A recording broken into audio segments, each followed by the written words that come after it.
नमस्कार दोस्तों, जय श्री राम। तो यहाँ पे रेट्स सेटल हो चुके हैं निफ्टी और बैंक निफ्टी में। निफ्टी थोड़ा-सा गैप अप है और बैंक निफ्टी भी थोड़ा-सा ही गैप अप है। ऑलमोस्ट फ्लैट जैसी कंडीशन है दोनों इंडेक्स में। यहाँ पर सेंसेक्स जो है, सेंसेक्स थोड़ा-सा गैप अप दिख रहा है। सेंसेक्स लगभग 150 पॉइंट गैप अप है। तो यहाँ पे समझते हैं कि क्या प्रोबेबिलिटी आज ट्रेड में बन सकती है। ये निफ्टी का चार्ट है। कल यहाँ पर मार्केट ऊपर बाइंग में होल्ड करके गया था और मार्केट ने लगभग ये वाला हाई भी निकाल के ऊपर होल्ड करके वो यहीं क्लोज करके गया था। तो आज यहाँ पे मैं थोड़ा-सा माइंडसेट जो बना के गया था वो सेलिंग के अकॉर्डिंग बना के गया था कि मार्केट में हो सकता है कि कंटिन्यू सेलिंग का मोमेंट ही मिले। क्योंकि जिस तरह से मार्केट ने ऊपर होल्ड किया है तो यहाँ पर 24,500 के ऊपर हो सकता है कि बाइंग की पोजीशन बहुत ज़्यादा हो। बट यहाँ पर 2 चीज़ देखने वाली है कि निफ्टी का जो चार्ट है वो थोड़ा-सा बेयरिश साइड मुझे लग रहा है, थोड़ा-सा ही, ज़्यादा नहीं। और बैंक निफ्टी का जो चार्ट है वो ज़्यादा बुलिश लग रहा है मुझे, क्योंकि बैंक निफ्टी में कंटिन्यू ऊपर से जो प्रेशर था वो मार्केट को ओवरऑल 54,000 के नीचे ही होल्ड करने का था और कंटिन्यू मार्केट उसी जोन में ही रहा। निफ्टी ने अच्छा मूवमेंट दिया पर बैंक निफ्टी इतना मूवमेंट नहीं दे पाया। तो यहाँ पर बैंक निफ्टी कल 54,000 के डाउन साइड ही बंद होके गया था और ऑलमोस्ट यहाँ पर से जितनी भी पोजीशंस बनी होगी सब सेलिंग की पोजीशन बनी होगी कि मार्केट डाउन साइड के लिए मूवमेंट ही देगा। तो बैंक निफ्टी के अकॉर्डिंग यहाँ पर हमको दिख रहा है कि मार्केट हो सकता है कि अपर साइड का मूवमेंट बहुत फास्ट तरीके से दे दें। तो आज यहाँ पे मार्केट खुल के कैसा स्ट्रक्चर बनाता है उसके अकॉर्डिंग ही हम कॉल साइड या पुट साइड की पोजीशन बनाएंगे। तो दोस्तों यहाँ पे मार्केट जो है ओपन हो चुका है और थोड़ा-सा ऊपर ही मार्केट होल्ड करने की कोशिश कर रहा है। तो यहाँ पे थोड़ा स्टेबल होने देते हैं, उसके बाद हम पोजीशन बनाएंगे बिकॉज़ बैंक निफ्टी जो है 54,000 के नियर बाय ही है, तो हमको थोड़ा देख के पोजीशन को बनाना पड़ेगा।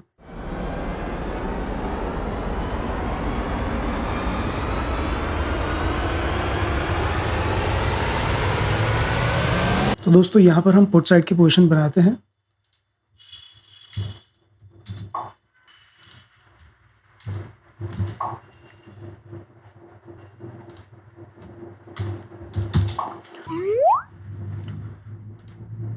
तो यहाँ पे मैंने पुट साइड की पोजीशन जो है कंप्लीट कर ली है।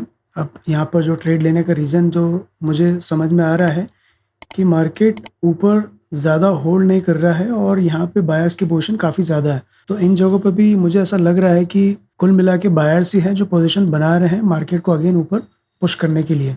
आज की जो पोजीशन है वो थोड़ी-सी डिफ़िकल्ट हो सकती है बिकॉज़ मार्केट में दोनों ही साइड के मूवमेंट यहाँ पर दिख रहे हैं, अपर साइड और डाउन साइड।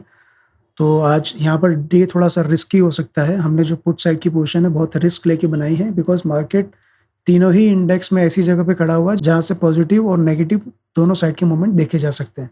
बट यहाँ पर जो मुझे प्रोबेबिलिटी लग रही है वो डाउन साइड की लग रही है कि मुझे एक डाउन साइड का मूवमेंट देने के बाद ही मार्केट हो सकता है अपर साइड के लिए मूवमेंट दे।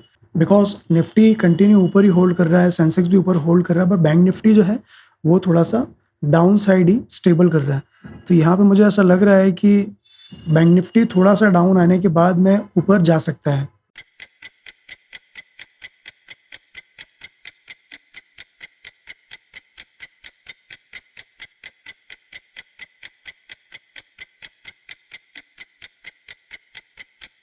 दोस्तों यहाँ पे मैं अपनी पोजीशन को काटूँगा क्योंकि जो मार्केट है वो थोड़ा-सा मुझे चेंज दिख रहा है और यहाँ पे मुझे ऐसा लग रहा है कि मुझे बाइंग साइड की पोजीशन बनाना चाहिए बिकॉज़ हमारे पास अभी थोड़ी लिमिट है। तो उसके अकॉर्डिंग मैंने अपनी पोजीशन को कट किया है। तो यहाँ पर हम दूसरी पोजीशन बनाते हैं।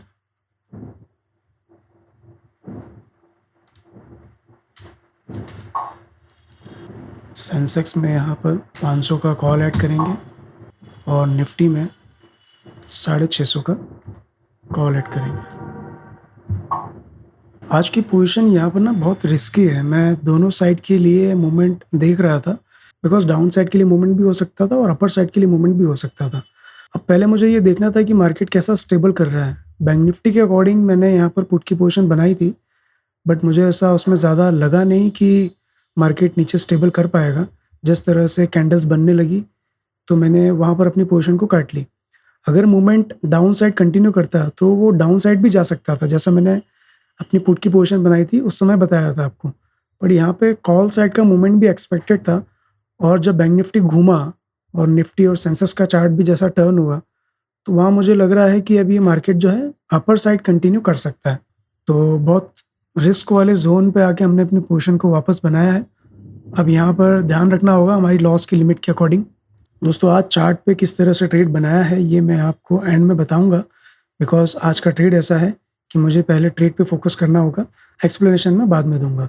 यहाँ पर हमको कॉल साइड में अगर मूवमेंट मिलता है तो टारगेट बहुत सिंपल से हैं, 24,750 का टारगेट हमको मिल सकता है और बैंक निफ्टी में लगभग 54,200 का लेवल हमको यहाँ पे दिख सकता है।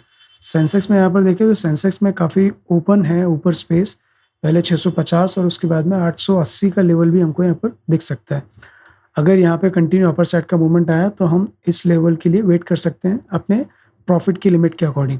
बट अगर डाउन साइड का मूवमेंट अगर हमको देता है और हमारे लॉस को इंक्रीज़ करता है तो लॉस की लिमिट के अकॉर्डिंग ही मैं ट्रेड को काट दूंगा। कोई बड़ा लॉस यहाँ पर मैं लेने वाला नहीं हूँ। ब्रोकरेज ज़्यादा लगेगी चलेगा, बट मैं यहाँ पे बड़ा लॉस लेके अपना दिन ख़राब नहीं करूँगा, क्योंकि अगर बड़ा लॉस हम लेते हैं तो हमारा ओवरऑल जो स्ट्रक्चर है प्रॉफिट और लॉस का वो डिस्टर्ब हो जाएगा, इसलिए मैं यहाँ पे बड़ा लॉस नहीं लूँगा। और आज पहली पोजीशन गलत बनाने के बाद अगर हमको कॉल साइड की पोजीशन में एक लेवल के अकॉर्डिंग अगर प्रॉफिट भी लिमिटेड मिलता है तो हमको आज वो भी ध्यान रखना पड़ेगा, ज़्यादा लालच नहीं करना पड़ेगा। यहाँ पे हो सकता है कि प्रॉफिट हमको हमारे टारगेट के अकॉर्डिंग बना के दे दे। अगर कम मिलता है और अगर लेवल्स आ जाते हैं तो यहाँ पे मैं फाइट नहीं करने वाला मार्केट से। तो दोस्तों यहाँ पर 737 का लेवल निफ्टी में इम्पोर्टेंट होने वाला है और बैंक निफ्टी में 54,310 का लेवल है जो इम्पोर्टेंट हो सकता है। अभी जो नेगेटिव पोजीशन है वो टोटल रिकवर तो दिख रही है, ऐसा ही मूवमेंट कंटिन्यू रहना चाहिए, बिकॉज जो चार्ट अभी यहाँ पर बन के रेडी हुआ है वो कंटिन्यू कर सकता है और वो इन लेवल्स को दिखा सकता है। बिकॉज डाउन साइड का मूवमेंट जो देना था वो उसके लिए ओपनिंग अलग होती और वहाँ पे चार्ट का स्ट्रक्चर अलग होता जो इस समय यहाँ पर बैंक निफ्टी में दिख रहा था। बट अभी जो जिस तरह से रिकवरी है तो ये हो सकता है कि ऊपर कंटिन्यू करे।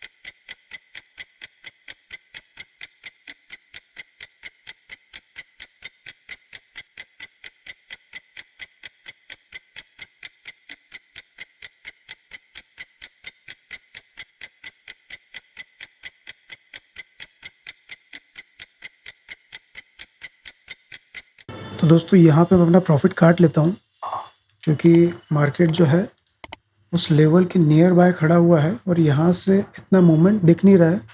ओवरऑल यहाँ पर जो प्रॉफिट चल रहा है वो कहीं कम ज़्यादा हो रहा है और हमने एक इतना बड़ा लॉस देखा, उस लॉस के बाद में हमको ये मार्केट ने प्रॉफिट बना के दिया है तो उसकी रिस्पेक्ट तो करना होगी।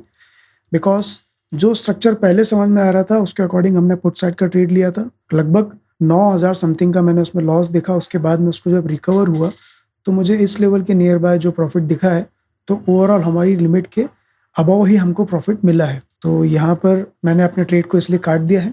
तो आइए मैं डिस्कस करता हूँ कि ये चार्ट में मैंने ये ट्रेड जो बनाया है वो क्यों बनाया था। देखिए यहाँ पर निफ्टी में जो स्ट्रक्चर बना हुआ है, प्रीवियस डे काफ़ी अच्छा मूवमेंट यहाँ पर हमको मिला था और मार्केट ऊपर जाके ही होल्ड करा था। तो यहाँ पर ये प्रोबेबिलिटी थी कि मार्केट एक डाउन साइड का मूवमेंट देने के बाद एक अप साइड का मूवमेंट दे सकता था। जैसा हमने पहले डिस्कस किया था कि निफ्टी में जो स्ट्रक्चर था थोड़ा सा बियरिश था, बैंक निफ्टी में बुलिश था। बट यहाँ पर हुआ ये कि बैंक निफ्टी का जो चार्ट है ना वो डाउन साइड आके रिवर्सल दिखाने लगा और इस रिवर्सल के बाद में मुझे नहीं लग रहा था कि यहाँ पे मार्केट डाउन कंटिन्यू कर पाएगा। तो इसलिए मैंने अपने ट्रेड को यहीं पर काट के एक यहाँ पर बाइंग साइड की पोजीशन बनाई और ये मूवमेंट को मैंने कैप्चर किया और इसी मूवमेंट में हमने हमारा लॉस भी रिकवर किया और एक अच्छा प्रॉफिट यहाँ से बुक करके निकल गए। अब ये हो सकता है कि market upper side continue movement दे या इन लेवल्स को भी तोड़ दे, बट हमारा यहाँ पर लॉस खड़ा हुआ था और लॉस के बाद में अगर हमको मार्केट ने रिकवर करके प्रॉफिट दिया है तो मैं उसको जाने नहीं देना चाहता हूँ। बिकॉज ये मार्केट कंटिन्यू एक जैसा ऊपर जा रहा है, ये कहीं से भी गिर सकता है और जब ये गिरेगा तो हमारे प्रॉफिट को डिक्रीज करके ये लॉस को इंक्रीज करना चालू कर देगा। तो आज हमने जो डिसीजन चेंज किया था पुट साइड से कॉल साइड में आने का, देखिए कभी कभी ऐसा करना पड़ता है, आपको रिस्क लेना पड़ती है कि जब मार्केट अलग बिहेवियर दे रहा हो और आपकी लिमिट के अकॉर्डिंग आपके पास में स्पेस है, तो आप यहाँ पर पोजीशन भी चेंज करें, बट आप स्ट्रक्चर समझें पहले कि स्ट्रक्चर क्या है, किस तरह से मार्केट ऊपर जा सकता है कि नहीं जा सकता। ऐसा नहीं कि यहाँ पर ऊपर एसएल नहीं है, ऊपर एसएल्स की भरमार है, मतलब ऊपर एसएल ही एसएल है, पर उन एसएल को टारगेट करने के लिए मार्केट को एक स्ट्रक्चर बनाना होता है, उसके अकॉर्डिंग वो जाता है। तो वो स्ट्रक्चर मुझे यहाँ पर नज़र आया था, इसलिए मैंने अपना जो डिसीजन है वो चेंज किया और ऑलमोस्ट उस लेवल तक आके यहाँ पर निफ्टी में एक रेड कैंडल का फॉर्मेशन भी यहाँ पर दिख रहा है। तो दोस्तों ये था आज का ट्रेड जो मैंने आपके साथ में शेयर किया। ऐसे ही डेली लर्निंग ट्रेड्स के लिए मेरे चैनल को सब्सक्राइब करें, वीडियो को लाइक करें। मिलते हैं कल के ट्रेड में। नमस्कार।